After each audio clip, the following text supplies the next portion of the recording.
जय श्री राधे दोस्तों, केपी की वाणी चैनल में आपका स्वागत है। माता रानी का आशीर्वाद पाने हेतु कमेंट में जय माता दी अवश्य लिखें। वहीं अगर आप महाकाल के भक्त हैं तो कमेंट में हर हर महादेव अवश्य लिखें। यकीन जानिए माता रानी संग महादेव की कृपा आप पर और आपके पूरी परिवार पर अवश्य बरसेंगी और आप सब परिवार स्वस्थ एवं सुखी रहेंगे। साथ ही आपकी सभी मनोकामनाएं यथाशीघ्र अवश्य ही पूर्ण हो जाएंगी। दोस्तों, आज की वीडियो में आपको उन दो राशियों की जानकारी देने जा रहा हूं जिनकी सगाई और शादी के योग 5 दिसंबर तक 100 से 1000% बन रहे हैं। ऐसा शुक्र के राशि परिवर्तन से गुरु के मार्गी होने से हो रहा है, तो इसके बारे में विस्तार से जानकारी दूंगा। इसके अलावा मैं आपको कुछ प्राथमिक जानकारी दूंगा, साथ ही आपको केपी की वाणी की सेवाओं के बारे में जानकारी दूंगा और अंत में फिर आपको उन दो राशियों के बारे में जानकारी दूंगा कि उनकी शादी कब, कहां, कैसे, किससे योग बन रहे हैं। तो आइए वीडियो में पहले केपी की वाणी की सेवाओं की जानकारी प्राप्त करते हैं। तो अगर आपकी शादी में अड़चने आ रही है, शादी तय होने के बाद टूट जा रही है, शादी में किसी न किसी वजह से व्यवधान आ रहा है और आप परेशान हैं, हैरान हैं, परिवार के लोग परेशान हैं, कहीं भी बात बन नहीं रही है, कहीं अगर जाते भी हैं तो वहां बात बिगड़ जाती है, कुछ न कुछ कारण बना रहा है, इसके चलते जो है आपकी शादी में बाधा आ रही है, यानी शादी तय नहीं हो पा रही। तो अगर आपके साथ कुछ ऐसा हो रहा है और आपकी आयु 25 वर्ष से अधिक हो चुकी है और आप पूरी तरह से परेशान हो चुके हैं, कई ज्योतिषों से सलाह ले चुके हैं और इसके बावजूद भी आपको कोई फायदा नहीं हुआ है। हालांकि मैं यह नहीं कह रहा कि ज्योतिष ने जो भी जानकारी दी वह गलत होगी, किंतु हो सकता है कि उसके उपाय या उसमें जो है अवधि जो है उसका अंतर हो सकता है, यानी कि उन्होंने जो जानकारी दी होगी 4 महीने में हो जाएगी, 6 महीने में हो जाएगी, लेकिन किसी कारणवश नहीं हो पाई है। तो ऐसा क्यों हो रहा है? इसके अलावा आपकी शादी कब, कहां, कैसे, किससे, किस दिशा में, कितनी दूरी पर, किस नाम से हो सकती है, किस राशि से करनी चाहिए, जीवन साथी का रंग रूप, स्वरूप, स्वभाव और उनका करियर कैसा होगा, आपका करियर कैसा होगा, अगर आप लव मैरिज करना चाहते हैं तो माता पिता की सहमति मिलेगी कि नहीं मिलेगी, ससुराल में घर द्वार कैसा होगा, सास ससुर का स्वभाव कैसा होगा, पति कितना पढ़ा लिखा होगा, पत्नी कितनी पढ़ी लिखी होगी, सरकारी नौकरी वाला होगा, प्राइवेट नौकरी वाला होगा या कारोबारी होगा, पति कितना भाई बहन होगा, संतान प्राप्ति, पुत्र प्राप्ति के योग जो है राजयोग, धन योग, इसके अलावा सेहत संबंध की सभी प्रकार की जानकारी अब आप केपी की वाणी से मौखिक या लिखित किसी भी माध्यम का चयन कर जानकारी प्राप्त कर सकते हैं। मौखिक यानी कि आपको टेलीफोन पर पूर्ण जानकारी दी जाएगी, वहीं लिखित यानी कि आपको लिखकर पूरी जानकारी दी जाएगी कि आपकी शादी कब, कहां, कैसे, किससे, किस दिशा में, कितनी दूरी पर, किस नाम से हो सकती है, किस राशि से करनी चाहिए, जीवन साथी का रंग रूप, स्वरूप, स्वभाव और उनका करियर कैसा होगा, ग्रह दशा और हिंदी में विस्तार पूर्वक लिख कर दी जाएगी। जैसे आप सामान्यतः न्यूज़पेपर में पढ़ते हैं उस तरह से आप अपनी कुंडली पढ़कर समझ सकते हैं कि किस कारणवश इस तरह की व्यवधान और बाधाएं आ रही है। तो इसके लिए केपी की वाणी के जरिए महज मामूली शुल्क ली जाती है, क्योंकि पूरी टीम इस पर कार्यरत रहता है और हम लोग कुंडली शुल्क पर ही निर्भर है। तो आप मामूली शुल्क पर जो है कुंडली बनवा सकते हैं और कुंडली की जानकारी ज्ञात कर सकते हैं। इसके लिए आप 8521835670 पर संपर्क कर सकते हैं। 8521835670 ये हमारा व्हाट्सएप नंबर है, फोन कॉल नंबर है, मैसेजेस के नंबर है, तो आप इस पर संपर्क कर सकते हैं। अगर जल्दबाजी में नंबर निकल गया, नोट नहीं कर पाया, तो आप घबराएं नहीं, नीचे वीडियो के नीचे आए, डिस्क्रिप्शन बॉक्स में जाएं और आराम से नंबर नोट कर सकते हैं। तो नंबर एक बार और मैं इंग्लिश में दोहरा देता हूं जो इन्हें हिंदी समझ नहीं आती है, 8521835670। तो इस नंबर पर आप व्हाट्सएप के जरिए, फोन कॉल के जरिए, मैसेज के जरिए संपर्क कर सकते हैं। वहीं ऐसे जातक जिनकी शादी तय हो चुकी है, तय होने वाली है, उन्हें मैं अवश्य सलाह दूंगा कि आप अपनी कुंडली मिलान अवश्य करा ले। इससे विवाह उपरांत वैवाहिक जीवन की संपूर्ण जानकारी प्राप्त हो जाएगी कि आपका वैवाहिक जीवन कैसा रहने वाला है। शास्त्र में निहित है, भकुर दोष, नारी दोष लगने पर शादी नहीं करनी चाहिए। अगर शादी करनी जरूरी है तो इसका निवारण यानी कि परिहार करने के पश्चात ही करनी चाहिए। तो परिहार आप अपने स्थानीय पंडित व ज्योतिष से करा सकते हैं, अन्यथा अपने नजदीक के किसी शुभ तीर्थ स्थान पर जाकर इनका निवारण करा सकते हैं। इन निवारणों में 1.25 लाख महामृत्युंजय मंत्र का जाप कराना होता है, गौदान करना होता है, स्वर्ण दान करना होता है। इन उपायों को करने से जो है इसके प्रभाव कम हो जाते हैं। इसके बाद आप परिणय सूत्र में बन सकते हैं। हालांकि अगर नारी दोष लगता है तो आपको विवाह उपरांत भी महामृत्युंजय मंत्र का जाप प्रतिदिन करना पड़ेगा, तो इसका आप अवश्य ख्याल रखें। अगर जरूरत ना हो तो फिर आप दूसरी वर या वधू के लिए प्रयास कर सकते हैं। तो यह तो जानकारी मैंने आपको प्राथमिक दिया। आइए मैं आपको केपी की वाणी की सेवाओं की जानकारी दी, आइए मैं आपको प्राथमिक जानकारी देता हूं। तो कन्या ग्रहण के विषय में मनु ने कहा है, यानी कन्या, अगर आप लड़की की शादी करना चाहता है तो कन्या कैसी होनी चाहिए कि विवाह उपरांत जो है कन्या के आने से सौभाग्य प्राप्ति हो। तो कन्या अधिक अंग वाली नहीं होनी चाहिए, वाचाल यानी ज्यादा बोलने वाली ना हो, पिंगल ना हो मतलब रोगिणी ना हो, वर्ण वाले ना हो। विवाह में सपिंड, विचार, गोत्र, प्रवर, इन चीजों का ध्यान रखना चाहिए। स्त्रियों के लिए गुरुबल तथा पुरुषों के लिए रवि बल देख लेना चाहिए। कन्या एवं वर को चंद्र बल श्रेष्ठ अर्थात चौथा, आठवां, 12वां चंद्रमा नहीं लेना चाहिए। अगर इन भावों में चंद्रमा है तो फिर शादी नहीं करनी चाहिए। गुरु तथा रवि भी चौथे, 8वें एवं 12वें नहीं लेना चाहिए। विवाह में बात करें मास की तो फागुन, बैसाख, मार्गशीर्ष, ज्येष्ठ, आषाढ़ महीनों में विवाह करने से कन्या सौभाग्यवती हो। रोहिणी, उत्तरा, रेवती, मूल, स्वाति, मृगशिरा, मघा, अनुराधा, हस्त ये नक्षत्र विवाह के लिए शुभ माने जाते हैं। बात करें सौर मास की तो सौरो मासो विवादो यज्ञादो सावन स्मृत अब्दिके प्रत्यकाले च चांद्रो मासा प्रशस्यते। तो बृहस्पति, शुक्र, बुध और सोम इन वारों में विवाह करना श्रेष्ठकर होता है। इन दिनों में अगर विवाह करते हैं तो कन्या सौभाग्यवती होगी।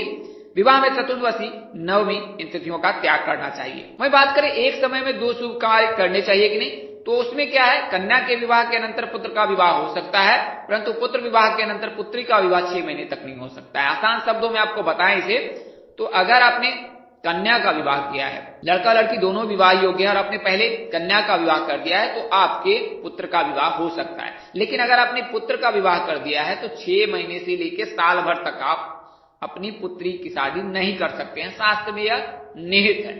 1 वर्ष में सहोदर भाई अथवा बहनों का विवाह शुभ नहीं होता है। वर्ष भेद जरूरी है, यानी कि एक ही साल में 2 भाइयों की शादी नहीं करें। समान गोत्र और समान प्रवर वाली कन्या के साथ विवाह निषेध है, यानी कि समान गोत्र नहीं होना चाहिए, समान प्रवर नहीं होना चाहिए। विवाह के पश्चात 1 वर्ष तक पिंडदान, मृतका स्नान, तिल तर्पण, तीर्थ यात्रा, मुंडन, प्रेतानुमन आदि नहीं करना चाहिए। विवाह में छींक का दोष नहीं लगता है, यानी कि अगर कोई शुभ कार्य करते हैं विवाह में और कोई छींक देता है तो यह दोष नहीं लगता है। स्पर्श का भी दोष नहीं लगता है कि बड़े छोटे में अगर पैर लग जाए तो इसका भी दोष नहीं लगता है विवाह में। वैवाहिक कार्यक्रम में चतुर्थ, द्वादश चंद्रमा ग्राह्य है। विवाह में षष्ठी, अष्टमी, दशमी तथा शुक्ल पक्ष की प्रतिपदा, रिक्ता आदि तिथि निषेध है। इन तिथियों में विवाह निषेध न करें। इसके अलावा मंगलवार का दिन निषेध है, यानी मंगलवार के दिन विवाह कार्यक्रम बिल्कुल ही निश्चित तय न करें। आइए अब मैं आपको शुक्र और गुरु के बारे में बताता हूं। तो जैसा कि आपको मैंने कई वीडियो में बताया, इस वीडियो में बता रहा हूं कि शुक्र का जो राशि परिवर्तन हो चुका है 11 नवंबर को, और 11 नवंबर को जो है शुक्र वृश्चिक राशि में प्रवेश कर चुके हैं, और 16 नवंबर को जो है सूर्य भी वृश्चिक राशि में प्रवेश कर जाएंगे, और वृश्चिक राशि में शुक्र जो है कुल मिलाकर 25 दिनों तक रहेंगे। शुक्र जो है स्त्री सुख और विवाह सुख का कारक माना जाता है। शुक्र के रहने से, शुक्र के मजबूत रहने से लड़कों की शादी शीघ्र हो जाती है, अगर उनकी कुंडली में किसी प्रकार का कोई दोष नहीं लगता है। क्योंकि कुंडली में कई प्रकार के दोष लगते हैं, गुरुचंडाल योग लगते हैं, अंगारक योग लगते हैं, इसके अलावा कालसर्प दोष, पितृ दोष लगते हैं। वहीं बात करें कि अगर मंगल प्रबल है तो मांगलिक जातक हो जाता है। वहीं बुध शुक्र की युति, गुरु शुक्र की युति, मंगल शुक्र की युति लग जाती है तो फिर आधी उम्र में शादी होती है। तो ये कई प्रकार की बाधाएं, अगर ये बाधाएं नहीं है तो उस राशि के जातक जो है उनके विवाह के प्रबल योग है 5 दिसंबर तक। तो वृश्चिक राशि में क्या है, शुक्र का गोचर हो गया। शुक्र सौंदर्य, सुख, ऐश्वर्य, इन सब चीजों के जो है कारक माने जाते हैं, स्त्री सुख के कारक माने जाते हैं। शुक्र को स्त्री की जो है सौंदर्य की देवी भी कहा जाता है। आकर्षण, रोमांस, इन सभी चीजों के जो कारक होते हैं वो शुक्र जो है दैत्यों के राजा माने जाते हैं, दैत्यों के गुरु होते हैं ये। हालांकि इनके आराध्य देव भगवान शिव जी हैं, तो अगर आप शिव जी की पूजा उपासना करते हैं तो इससे शुक्र स्वतः ही मजबूत हो जाता है। अगर किसी जातक की राशि में जो है, किसी जातक की कुंडली में अगर शुक्र नीच अवस्था में भी है तो भी अगर वो शिव जी की पूजा उपासना करता है तो शुक्र मजबूत हो जाता है और उनके विवाह के योग प्रबल हो जाते हैं। हालांकि आप जो है प्रकांड पंडित अथवा ज्योतिष से संपर्क कर कुंडली विश्लेषण अवश्य करा ले, ताकि अगर कुंडली में किसी प्रकार का कोई दोष लगा है तो उसका आप यथाशीघ्र निवारण करा ले। उसके पश्चात अगर आप शिव जी की पूजा उपासना करते हैं और मनोवांछित फल प्राप्ति के हेतु शिव जी की चरण शरण में रहते हैं तो यकीन जानिए आपको अवश्य फायदा होगा। हर सोमवार को अगर आप शारीरिक रूप से और आर्थिक रूप से मजबूत हैं तो रुद्राभिषेक अवश्य करा ले। ये जो है लड़के के लिए है। तो अगर आप शुक्र को मजबूत कर लेते हैं तो विवाह में आ रही सभी बाधा स्वतः दूर हो जाएगी। तो कुंडली विश्लेषण कराकर आप ज्ञात कर ले कि अगर आपकी कुंडली में किसी प्रकार का कोई दोष नहीं है, अगर दोष लगता है उसका निवारण करा ले। तो शुक्र को मजबूत करने के लिए किसी विशेष प्रयोजन की जरूरत नहीं होती है, ऐसा मैंने सभी वीडियो में कहा है, अभी भी कहूंगा ना, आगे भी यही चीज जारी रहेगा। क्योंकि शुक्र को मजबूत करने के लिए भगवान शिव जी की ही पूजा पर्याप्त है। यानी कि अगर आप शिव जी की पूजा उपासना सच्ची श्रद्धा और भक्ति भाव से करते हैं तो शुक्र मजबूत हो जाएगा। इसके लिए आप सोमवार शुक्रवार के दिन श्वेत वस्त्र धारण करें, भगवान शिव जी को जल में काले तिल मिलाकर उसमें बेलपत्र डालकर जो है रुद्राभिषेक के तरीके से जो है शिवलिंग पर अर्घ दें। जल में काले तिल मिलाकर बेलपत्र डालकर अगर आप शिवलिंग पर अर्घ देते हैं तो इससे जो है शिव जी प्रसन्न होते हैं। बेलपत्र अगर शिवलिंग पर अर्पित करते हैं तो शिव जी यथाशीघ्र प्रसन्न होते हैं। तो इसका आप अवश्य ध्यान रखिए। शुक्रवार के दिन भी इस चीजों को कर सकते हैं और इस दिन सफेद चीजों का दान अवश्य करें। आप जरूरतमंद लोगों को सफेद चीजों का दान अवश्य करें, तो इससे शुक्र मजबूत हो जाता है। इसके अलावा शुक्र का मंत्र भी जाप कर सकते हैं। वहीं बात करें गुरु की, तो गुरु जो है 24 नवंबर को मार्गी होने जा रहे हैं। वर्तमान समय में शुक्र तारा अस्त भी है, तो शुक्र तारा के अस्त रहने पर विवाह के कार्यक्रम नहीं तय किए जाते हैं। शुक्र तारा के उदय होने के पश्चात ही जो विवाह कार्यक्रम तय किए जाएंगे। तो शुक्र तारा जो है वो इससे पहले 21 नवंबर की रात्रि से जो विवाह कार्यक्रम शुरू होने वाले थे, लेकिन शुक्र तारा जो है वो 2 दिन बाद उदय होने वाला है, यानी 23 तारीख को उदय होने वाला है। तो 24 नवंबर को जो है गुरु मार्गी हो जाएंगे, गुरु भी उदय हो जाएगा, गुरु वक्री से मार्गी हो जाएंगे और शुक्र तारा का भी उदय हो जाएगा। तो 24 नवंबर का दिन बेहद खास रहने वाला है, क्योंकि गुरु जो मीन राशि में गोचर कर रखा है, वर्तमान समय में वक्री चाल चल रहे हैं, लेकिन 24 नवंबर के पश्चात वो मार्गी हो जाएंगे और इसके पश्चात मीन राशि के जातकों के लिए शुभ योग बनेगा। और गुरु जो है लड़कियों के शादी के कारक माने जाते हैं। अगर गुरु मजबूत है तो लड़कियों की शादी शीघ्र हो जाती है, अगर गुरु कमजोर है तो लड़कियों की शादी में बाधा आती है। तो गुरु को मजबूत करने के लिए भी कोई विशेष प्रयोजन की जरूरत नहीं होती है। महज आप भगवान श्री हरि विष्णु जी के चरण शरण में रहकर उनकी पूजा उपासना करके, उनके सच्चे श्रद्धा भाव से भक्ति करके आप गुरु को मजबूत कर सकते हैं। उनके जो गुरु राशि स्वामी गुरु है, उनके आराध्य देव जो है भगवान श्री हरि विष्णु जी ही है। तो अगर आप डायरेक्टली वे में इनडायरेक्टली वे में भगवान श्री विष्णु जी की पूजा उपासना करते हैं तो गुरु मजबूत होगा और आपके जो राशि स्वामी गुरु है वो भी प्रबल मजबूत हो जाएगा, बली हो जाएगा। तो इससे जो है 3 प्रकार के जो फायदे मिल सकते हैं। संतान प्राप्ति के योग शीघ्र बनते हैं, यथाशीघ्र विवाह के योग बनते हैं, मनोवांछित फल की प्राप्ति होती है। इसके अलावा कैरियर में भी, कारोबार में भी आपको उन्नति प्रगति की राह पर आप अग्रसर रहेंगे। सरकारी नौकरी के जातक जो है, जो सरकारी नौकरी की तैयारी कर रहे हैं, लड़कियां हैं आप, तो आपको गुरुवार का व्रत अवश्य करना चाहिए। इस दिन साबुन शैम्पू का इस्तेमाल कम से कम करें, पीले वस्त्र धारण करें, पीले चीजों का सेवन करें और पीले चीजों का दान गुरुवार के दिन करें। यकीन जानिए कि इस उपाय को करने से जो गुरु मजबूत होता है, गुरु एक बार मजबूत हो जाए उसके जीवन में कभी कंगाली नहीं आती है और उनकी सभी मनोकामनाएं यथाशीघ्र अवश्य पूर्ण हो जाती है, क्योंकि उन पर भगवान श्री हरि विष्णु जी की कृपा बरसती है। उनके मस्तक पर जो है भगवान श्री हरि विष्णु जी का जो है आशीर्वाद रहता है। तो गुरु को आप इस तरह से मजबूत कर सकते हैं। आइए अब मैं आपको 2 राशियों की जानकारी देता हूं। तो 2 राशियों के तो नाम मैंने बता ही दिए, मैं उसके बारे में विस्तार से जानकारी देता हूं कि कब कहां कैसे किससे हो सकती है। तो पहले जो राशि है वो वृश्चिक है। इनका नाम अक्षर एन और वाई से होता है। इनके राशि स्वामी मंगल हैं, आराध्य देव जो है हनुमान जी हैं। भाग्यशाली रंग इनका लाल है, भाग्यशाली अंक 1 और 8 है, यानी 1 और 8 तारीख के दिन अगर कोई आप शुभ कार्य करते हैं तो उसमें सफलता प्राप्ति के प्रबल योग रहेंगे। शुभ धातु जो है तांबा सोना है, शुभ रत्न मूंगा है, राशि स्वभाव चर है, राशि अनुकूलवार गुरुवार रविवार है। हालांकि शादी के लिए मंगलवार का दिन निषेध है, लेकिन इनके लिए राशि अनुकूलवार मंगलवार भी है। तो मंगलवार को शादी से संबंधित चीजों को छोड़कर अगर आप कोई शुभ कार्य करना चाहते हैं तो मंगलवार के दिन प्रारंभ कर सकते हैं। राशि अनुकूल रत्न मूंगा मानित तथा पुखराज है। अनुकूल दिशा आपके लिए पूर्व एवं उत्तर है। राशि तत्व जल है, राशि प्रकृति कफ है। तो किस दिशा में हो सकती है?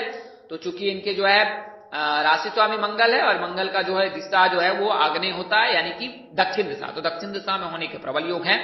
ससुराल की अधिकतम दूरी अगर राशियों का विभांतर करते हैं, यानी कि राशियों में अंतर करते हैं, उनको वर्गीकरण करते हैं, तो इससे पता चलता है कि कन्या मेष वगैरह राशि जो है उनमें 80 किलोमीटर, वहीं तुला मकर के रहने पर 200 किलोमीटर और सिंह राशि के रहने पर 90 किलोमीटर तक शादी के योग बनते हैं। बात करें नाम की तो AESKG इन नामों से प्रस्ताव आ सकता है और इनमें से किसी एक जातक के साथ आप निश्चित में बन सकते हैं। मिथुन राशि के जातकों से विवाह करना आपके लिए श्रेष्ठकर होगा। अगली राशि जो है वो अंतिम राशि और वो राशि मीन है। तो इनकी राशि स्वामी गुरु हैं, आराध्य देव श्री विष्णु नारायण जी हैं। इनका नाम अक्षर डी से शुरू होता है। भाग्यशाली रंग इनका पीला होता है, तो पीले रंग के वस्त्र अवश्य धारण करें गुरुवार के दिन। भाग्यशाली इनका 9 और 12 है। राशि धातु कांस्य, राशि पुखराज, राशि स्वभाव द्विस्वभाव है। राशि अनुकूलवार गुरुवार, सोमवार था, मंगलवार है। राशि अनुकूल रत्न पुखराज मोती था मूंगा है। अनुकूल दिशा आपके लिए उत्तर है, जबकि राशि तत्व जल है। शादी किस दिशा में हो सकती है? ईशान कोण यानी उत्तर पूर्व दिशा में होने के प्रबल योग है। कितनी दूरी पर हो सकती है? तो 80 किलोमीटर अधिकतम दूरी हो सकती है। किस नाम से हो सकती है? तो PSG वी, बी इन नामों से प्रस्ताव आ सकता है। इनमें से किसी एक जातक के साथ आप अपने सूत्र में बन सकते हैं। किससे करना सही रहेगा?